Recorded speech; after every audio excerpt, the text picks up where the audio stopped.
9 जन्मों तक कालिदास के बारे में कहा जाता है कि उन्होंने देवी माँ काली की साधना की थी और माँ की प्राप्ति के लिए इतना व्याकुल थे कि हर एक जन्म में अपना सिर पटक कर अपने प्राणों का त्याग कर देते थे। 10वां जन्म हुआ उनका, अत्यंत मूर्ख पैदा हुए, एकदम साधारण इंसान थे। पूरे गांव में सबसे ज्यादा मूर्ख वही थे। तो वहां की जो राजकुमारी थी उसके लिए स्वयंवर का आयोजन किया गया। स्वयंवर में उसकी शर्त यह थी, पूरे विश्व का सबसे बुद्धिमान व्यक्ति ही मेरे साथ विवाह कर पाएगा, जिसे मैं शास्त्रार्थ में पराजित कर पाऊं। और उसी के चलते अलग अलग राजकुमार आते हैं और उनके साथ शास्त्रार्थ करते हैं, सब हार जाते हैं। अब राजा जो है वो बड़ा परेशान कि ऐसा ही रहा तो मैं अपनी बेटी का विवाह कराऊंगा कैसे और किसके साथ। ये दौर चला कुछ महीनों तक, कुछ सालों तक। उसके बाद राजा क्रोधित हो गया कि अब बस, अब बहुत हुआ।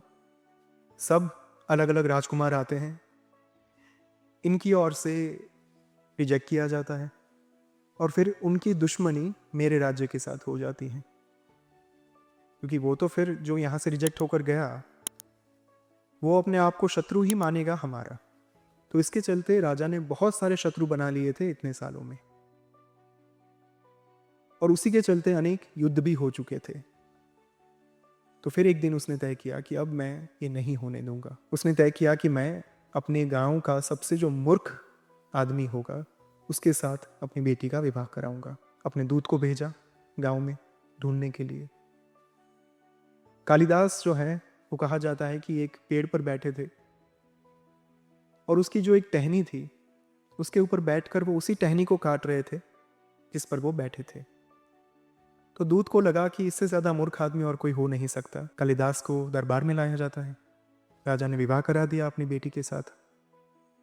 कालिदास तो खुश था कि कहा मैं गरीब सा आदमी, और कहा मुझे इतना बड़ा भव्य महल प्राप्त हो गया, राजकुमारी मुझे प्राप्त हो गई। राजकुमारी ने जब देखा कालिदास को पहली बार, अत्यंत क्रोधित हो गई।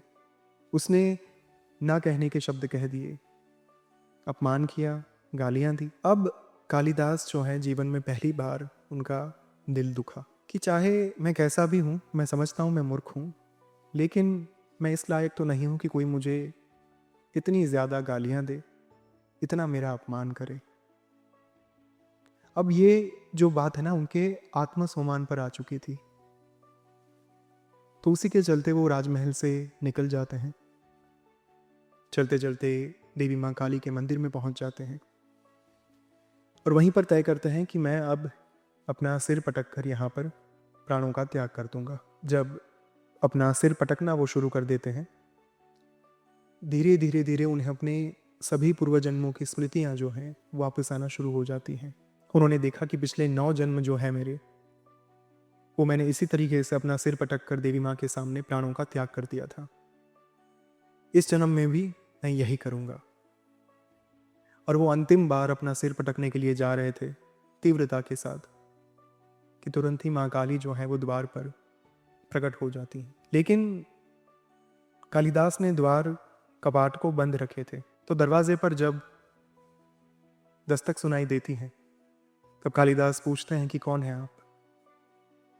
तब माँ कहती हैं कि आप जिन्हें पुकार रही हैं मैं वही हूं, मैं काली हूं। कालिदास ये बात मानने को तैयार ही नहीं हुए।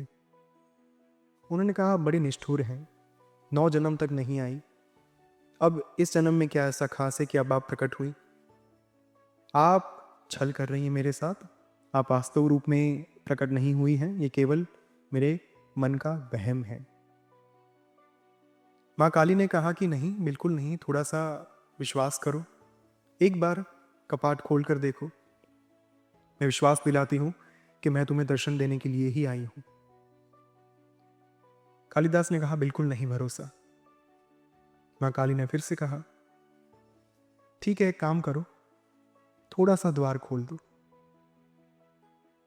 एकदम थोड़ा सा, जहां से मैं केवल आपको देख पाऊं, आप मुझे देख पाओ। कालिदास ने कहा यह भी स्वीकार्य नहीं, लेकिन मैं एक काम कर सकता हूं ताकि आप अपने आप को साबित कर पाए। मैं कपाट खोलूंगा, लेकिन आपको देखने के लिए नहीं। मैं आपकी ओर अपनी जिह्वा फैलाऊंगा, कपाट के बीच से अपनी जीभ बाहर निकालूंगा। आप उसका स्पर्श कर दीजिए। यदि आप वास्तव में काली हैं, यदि आप वास्तव में आद्य शक्ति हैं, यदि आप वास्तव में महाकाली हैं, तो मेरे जैसे मूर्ख इंसान को बुद्धिमान बनाने में आपको समय नहीं लगेगा। तो माँ काली ने कहा, तथास्तु। उन्होंने कपाट खोले कालिदास ने, और जैसे ही अपनी जिह्वा थोड़ी सी बाहर निकाली कि तुरंत माँ काली ने उसकी जिह्वा का स्पर्श किया। और ये कहा जाता है कि उसी क्षण कालिदास का स्वरूप जो है वो बदल गया। एक मूर्ख इंसान जो पूर्णतया गरीब दिखावे के साथ वहां पर गया था, वही इंसान प्रचंड तेज के साथ, प्रचंड बुद्धि के साथ, दिव्य स्वरूप के साथ बाहर निकला, राजमहल में पहुंचा। अब राजा को लगा कि ये बाहर से कोई आए हैं, तो उनका स्वागत किया गया। पूछा कि आप कौन हो? कालिदास ने कहा कि मैं कवि हूं। राजा ने कहा कि कुछ सुना दो फिर। तो बहुत ही सुंदर काव्य कालिदास ने सुना दिया। उस समय पर राजकुमारी ऊपर अपने झरोखे में खड़े खड़े ये सारा दृश्य जो है वो देख रही थी। उसे ये कवि बहुत पसंद आ गए। उन्होंने कहा, यही वो है जिनकी मैं तलाश कर रही थी। नीचे आती हैं, अपने पिता के सामने महाकवि को कहती हैं कि मैं आपके साथ विवाह करना चाहती हूँ। कालिदास ने कहा कि मैं आपका ही पति हूँ। तो राजकुमारी थोड़ा सा स्तब्ध हो गई कि क्या ये हास परिहास कर रहे हो मेरे साथ? मेरा पति तो अभी कुछ दिन पहले यहाँ से चला गया। मैं वही हूँ। तुमने जिसे मूर्ख मानकर अपमान किया, उसी मूर्ख को माँ काली ने बुद्धिमता प्रदान की। उसी मूर्ख इंसान को देवी माँ ने अत्यंत बुद्धिमान किया। और सिर्फ बुद्धिमान ही नहीं, जो ज्ञान का वास्तविक तेज होता है, महातेज होता है, वो भी प्रदान किया। तो राजकुमारी उस समय पर माफी मांगती हैं कालिदास की। कालिदास ने कहा, बिल्कुल क्षमा मत मांगो, क्योंकि यदि आप नहीं होती, यदि आपने मेरा अपमान ना किया होता, यदि आपने मुझे उस दिन धुतकारा ना होता, तो मैं कभी अपने सत्य तक नहीं पहुंच पाता। तो जब हम उपासना के मार्ग पर चलते हैं, कई बार ये प्रश्न आते हैं कि मेरे इष्ट ये हैं, मैं ये साधना क्यों करूं? कालिदास की कथा भी उस बात का द्योतक है कि आपके इष्ट चाहे कोई भी हो, चाहे महाकाली ही क्यों ना हो, लेकिन वो भी आपके लिए वाग्देवी साबित हो सकती हैं।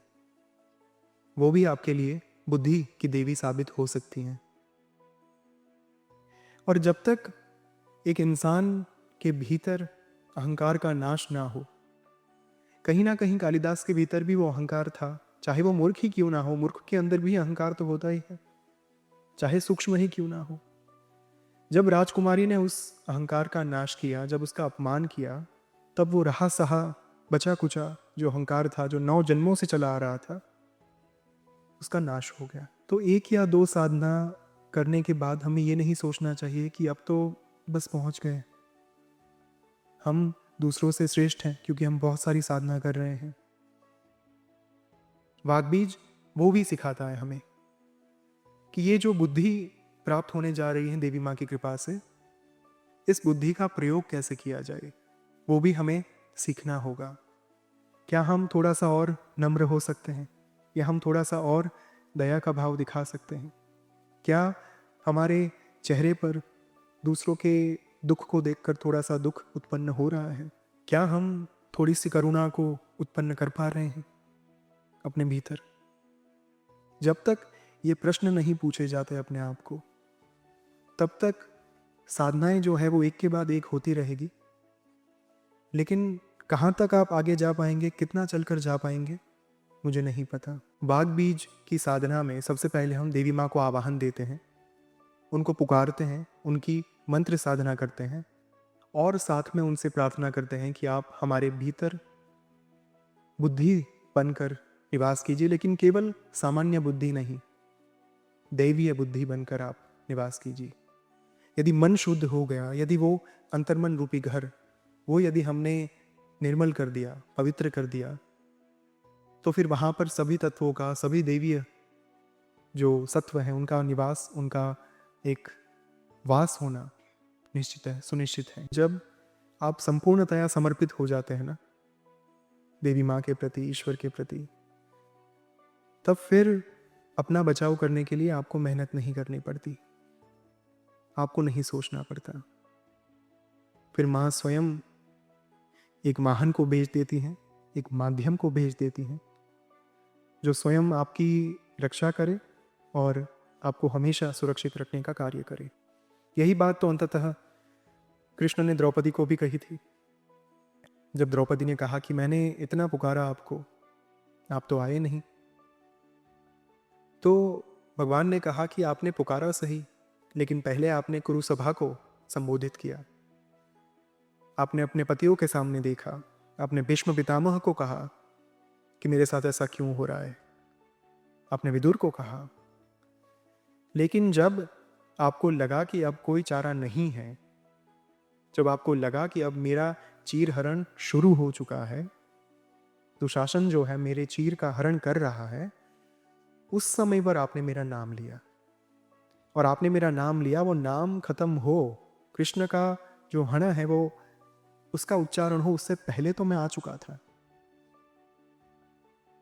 तो ये जो समर्पण है ना, बस साधना तो सब कर रहे हैं, पूरा भारत कर रहा है। समर्पण की आवश्यकता है ईश्वर के प्रति, गुरु के प्रति।